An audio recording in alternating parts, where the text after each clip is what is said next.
Hello and welcome to another edition of the China in Africa podcast. I'm Eric Olander, and as always, I'm joined by Cobus Van Staden of Wits University in Johannesburg, South Africa. A very good morning to you, Cobus.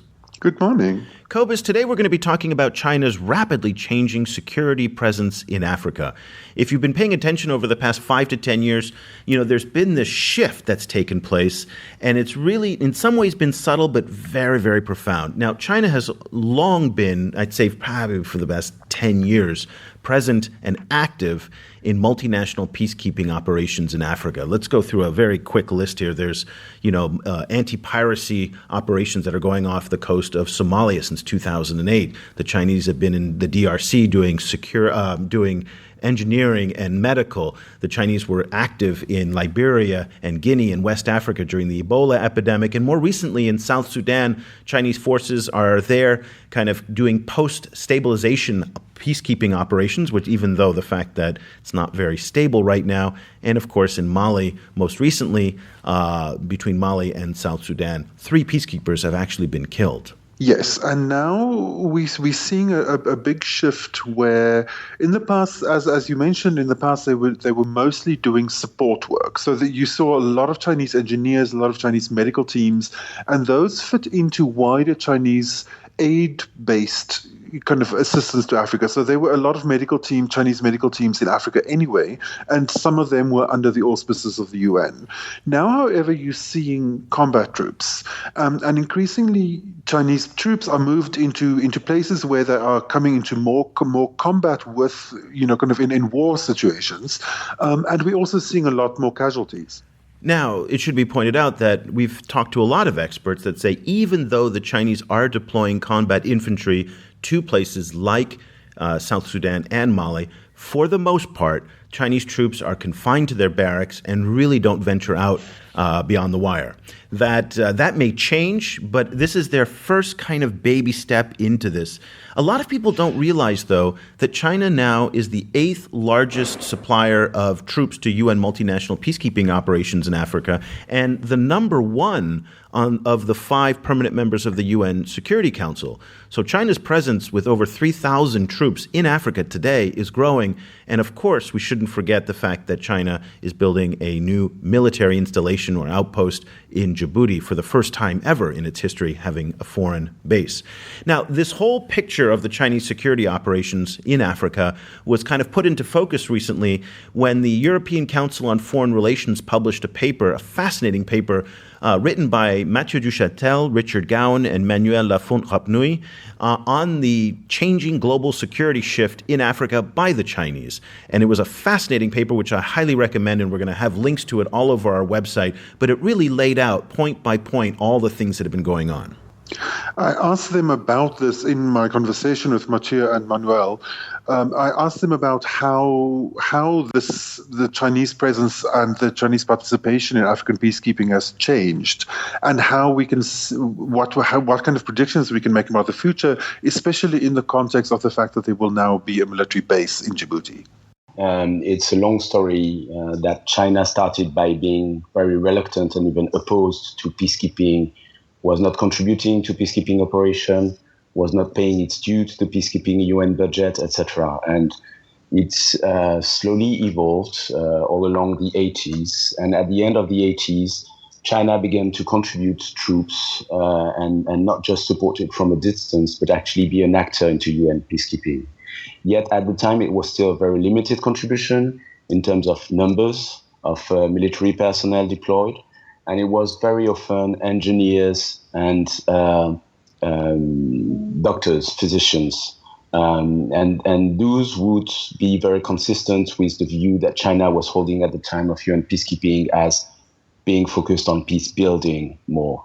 And engineers or physicians with blue helmets usually reach out to local populations and help them by building bridges or doing vaccine campaigns and this kind of stuff, obviously on an ad hoc basis, not as big development agencies, but that's the way they cast themselves. And that was very fine with China.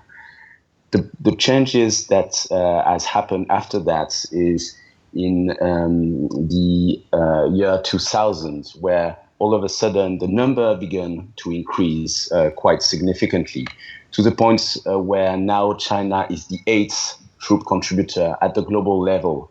It contributes more than 3,000 troops under uniform to UN peacekeeping operation.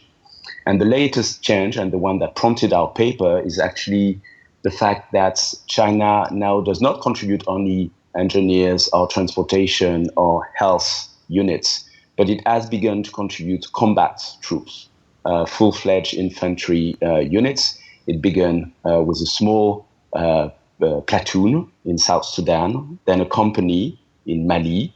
That was 3 years ago. And last year, it contributed for the first time a full infantry battalion in South Sudan. And that's quite significant. Mathieu, how does China define peacekeeping? And is it's, Manuel made the point that there is a distinction in Chinese views of peacekeeping and peace building. How are those different views? How's Chinese views of peacekeeping different or the same as other actors? I think it's more a question for Manuel.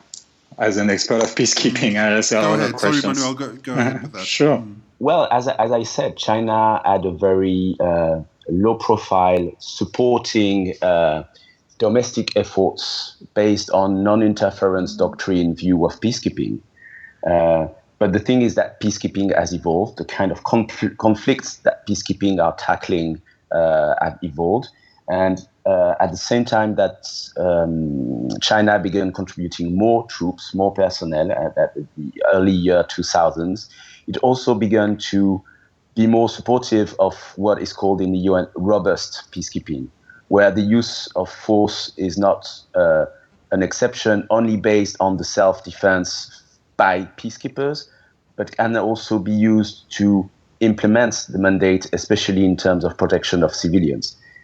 But that was from a distance, again, because when your troops are engineers, are transportation or health, well, that kind of use of force is not really a question that you're going to face, except on very exceptional situations. On the contrary, when you do deploy infantry troops, combat troops, then this is what is expected from these troops. So this kind of New York-based support for robust peacekeeping is now at a stage where it's not just a remote support on principle when voting in the UN Security Council.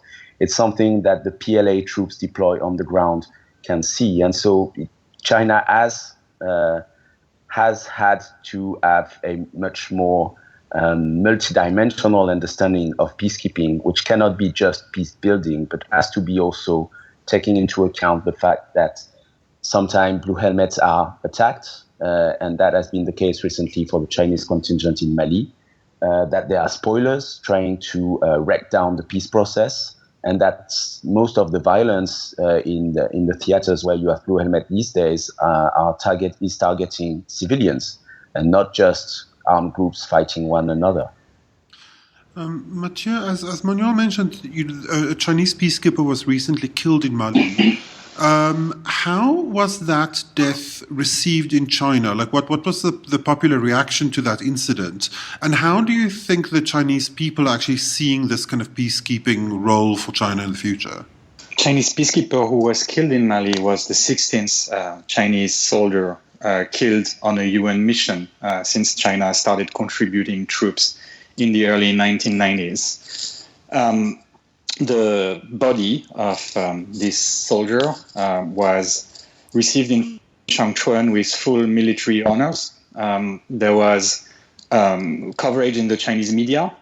He was treated as a hero, and his family made comments to the Chinese media saying how proud they were that their son had died in support of international peace. I think it's a very interesting development that China is covering such deaths on missions overseas. The Chinese public has been very sensitive with the question of Chinese nationals overseas and their security. It has become clearly an issue of public concern in China, with a lot of reporting by the Chinese media, especially when there are successful evacuations, but also a lot of comments on the internet by the Chinese netizens. This is something they care about.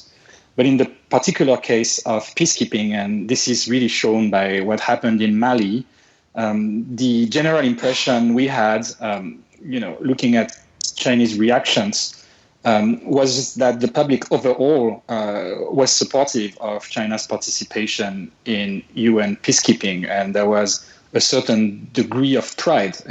In a way, this is also the way the issue is framed by the Ministry of Defense, which communicates a lot on peacekeeping issues on TV, on its website. This is clearly something that the Ministry of Defense is using to portray the Chinese military as a force for peace, and to a larger degree, this seems to be working. In the paper, we make the point that a large attack against Chinese peacekeepers with casualties in the future could really have an impact on the public opinion in China regarding peacekeeping. This is a point we are making on the basis of the reactions of the public to the deaths of Chinese nationals during terrorist attacks or during unfortunate events in different parts of the world, not only in Africa. Usually the Chinese public tends to be quite hardline, calling the Chinese government to intervene and save these Chinese nationals. In the case of peacekeeping, so far, our impression is that there is a consensus regarding the importance and the benefits of having Chinese troops in UN peacekeeping missions. In the report, you show very clearly how the Chinese government has has developed in terms of its contributions to the UN over time, and then you also sketch quite a very very interesting and quite kind of potent moment of when Xi Jinping announced this kind of massive contribution to UN peacekeeping last year, kind of surprising all of these other kind of leaders from countries who had all promised a few hundred peacekeepers, and then he kind of steps up and promises thousands of them. What is China actually getting out of this? What to both of you, what would be some of the main kind of advantages for China in contributing in this kind of way? This is a topic on which the third co-author of the paper contributed even more actively than on the others. That's Richard Gowan, our colleague based in New York. And one on the point on which that he confirmed being based in New York is that definitely gives significant influence to China within the UN, not just on peace and security issues. You could also add that does also give China's influence to the within Africa and in the African Union.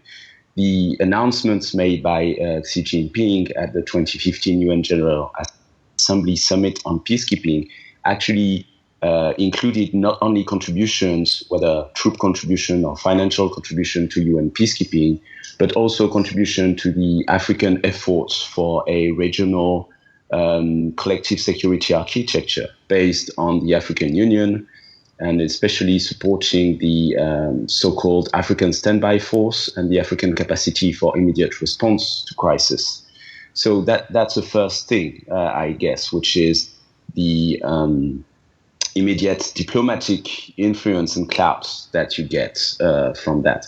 But obviously, there are also much more national and direct interests that are interesting for China.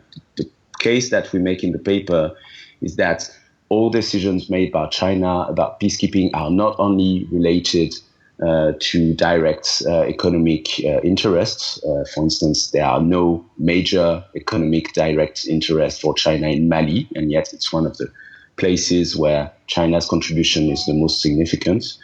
But that's a big thing, and I think maybe Mathieu would be more apt to answer that part. I think that China is clearly making a very strong political statement in support of the UN as the as what should be the center of all issues of international security. And there has been consistency in China's approach with regards to the UN over the years. But I think what we describe in the paper is the conjunction of two things. One of them is the emergence of China's interests, security interests in Africa. And on this, there has been what we describe as a paradigm change in the sense that for many years, since the era of reform in China, China-Africa relations were really perceived in terms of a partnership for growth, and the Chinese foreign policy in Africa was mostly supporting China's trade and investment interests. And in the past 3 years, largely as a result of large migrations of Chinese nationals to Africa, and the fact that there is now a very large community of Chinese nationals, most probably over 1 million, according to all sources, including China's sources, clearly raises new challenges for the Chinese foreign policy, and it has to protect them. So we have described the emergence of a new awareness in China of its interest in Africa, and the Chinese foreign policy now recognizes that there are security interests to defend in Africa, and it was not the case 5 years ago. And at the same time, the second largest driver of China's involvement in UN peacekeeping, or should I say the third, overseas interests, is one, making a very strong political statement in support of the UN is the second one.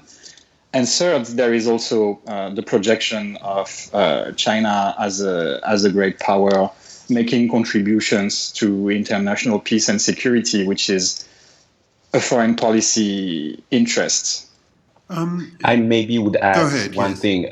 The interests of the paper, I would say, is precisely in the meeting between Richard's perspective and my own perspective, which are much more UN-centric and based on collective security reasoning, and Mathieu's own work, which helped us broadening the picture in terms of China's security presence in Africa. We obviously have a big focus on China's support for peacekeeping because of all the recent evolutions in terms of numbers, in terms of the kind of troops that are deployed, in terms of the Xi Jinping announcements that we've talked about. But that fits into a much wider picture about maritime presence, the military base in Djibouti, the way arm transfer are dealt with, the military cooperation, whether bilateral or in support to the African Union effort. And that I think give precisely a kind of much more complete answer to the discussion about the rationale for Chinese implication into peacekeeping. And what Mathieu has just said is really part of what needs to be looked at. You mentioned the base in Djibouti, and as you mentioned in the report, there are strong rumors that there might be other bases in Africa lying in the future. How do you see the Chinese role in African peacekeeping developing? Do you foresee a much more permanent and much more widespread kind of role for Chinese peacekeepers on the continent? Well, in a way, Djibouti and peacekeeping are two separate issues, even though you have Chinese officers telling the press that Djibouti might be used in the future as a transshipment point or a transit point for sending equipment to peacekeeping missions. I think that Djibouti is a question in itself, in a way. It marks a very strong shift in China's foreign policy, in our opinion. That's the point we make in the paper. In the past, having no bases overseas was almost a key marker of China's foreign policy identity, and something that was used very much in diplomatic discussions to make the point that China was very different from the United States and some European powers. And suddenly, the Chinese Defense Ministry, after clearly years of debate, makes the decision to build a facility in Djibouti to support the anti-piracy naval mission in the Gulf of Aden since 2008. And the debates in the Chinese media among Chinese experts show that this facility in Djibouti is not only about supporting the anti-piracy mission, it's possibly also about other types of missions, also, although they are not clearly defined so far. But at the minimum, I think it will be part of future Chinese evacuation missions conducted by the PLA, because this is not going to be a new development. There has already been an evacuation from Yemen conducted by the PLA Navy through Djibouti, and we think that this accelerated the Chinese decision to proceed with the construction of the naval facility in Djibouti. And the base, because we think it's a base and not only a support facility, we call it a base, is also about possibly other missions. Clearly, naval diplomacy. China has a very active naval diplomacy in Africa. The PLA Navy flotillas in the Gulf of Aden make port calls around Africa, and they also go to other continents, but it's clearly an important element of China's military diplomacy. And there are obviously, because this is a new development, questions regarding the use of the base in the future and what kind of missions will the PLA carry out on the African continent. For example, will there be more Chinese involvement in counterterrorism missions, and so on. So I'm answering part of your question on Djibouti, and maybe Manuel can also address the question of the future of peacekeeping missions in the context of the post-Xi Jinping General Assembly speech. Yes. So one thing that Xi Jinping said in New York in September 2015 is that he wanted to establish a peacekeeping standby force of 8,000 Chinese troops. China contributes right now 3,000 troops. So that's a huge number. The thing is, you have to put that into perspective.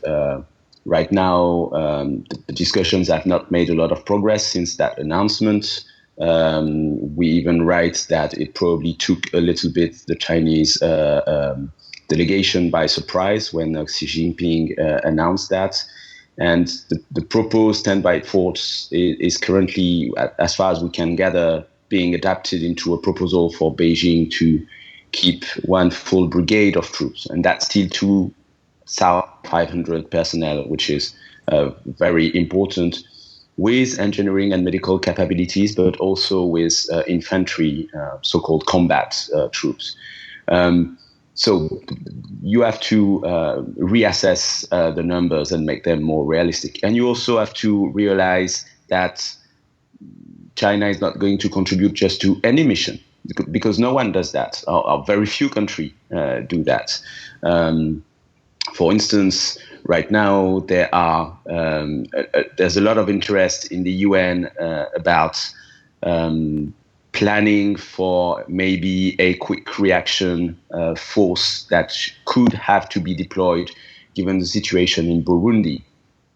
If that happened, it would be very handy for the UN Secretariat to have troop contributing countries who already have standby forces, standby capabilities that they can deploy very quickly. That's usually a big problem for the UN. The thing is, if you look at the Chinese position on the crisis in Burundi, it doesn't look at all open to the idea that deploying a force would be a good idea, even if the situation deteriorates. Situations that have to do with what China would consider domestic affairs, that would entail China's long-held doctrine about non-interference in internal affairs, would probably be more of a problem for China than an attracting temptation, an attracting proposal by the UN Secretariat. So the way you can see it is that probably this is not going to happen only in Africa, Chinese growing implication into UN peacekeeping, but Africa is definitely going to be a key theater. But right now, there's including one operation where there are no Chinese troops in the Central African Republic. In spite of all its difficulties for the UN, China didn't feel like contributing to that one. And as I said, this is very normal behavior by troop-contributing countries. No country contributes to all of them. So you have to put that into perspective and realize that the national interest decision, the arbitration between the various option and possibility will still be very strong in the Chinese decision-making process, I would say. That was Mathieu Duchâtel and Manuel Lafont-Rapnouil from the European Council on Foreign Relations. Eric, what did you think of their analysis of this base in Djibouti? Listen, I really thought, for the most part, these guys nailed it. And it was really interesting, not only the base in Djibouti, but the whole kind of footprint that they put for Chinese security operations in Africa. But it's interesting about the base in Djibouti, and in particular the anti-piracy operations. But my point is going to touch on the larger kind of security presence in Africa, that what these guys don't say, and what I don't really hear anybody else saying, and I'm the only one saying it, so I could either be incredibly right or incredibly wrong. But let me just put it out to you again, because I've said it to you in the past, that I think one of the major motivating forces for the Chinese in Africa to step up their UN security participation is in part because it offers them this opportunity for real-life training, either for their medical personnel, engineering, now combat, Navy personnel, that they can't do anywhere else in the world. You know, U.S. admirals have said long, or many times that one of the key advantages that they have in a naval showdown with the Chinese in the South China Sea is the fact that the admiral staff of the Americans, you know, have been in combat now for the past 30 years straight. They have that experience. They've touched combat. And the Chinese are virgins when it comes to combat. They have not fought a Navy war, particularly a modern Navy war, in 30 years, particularly with a superpower. They've never fought one.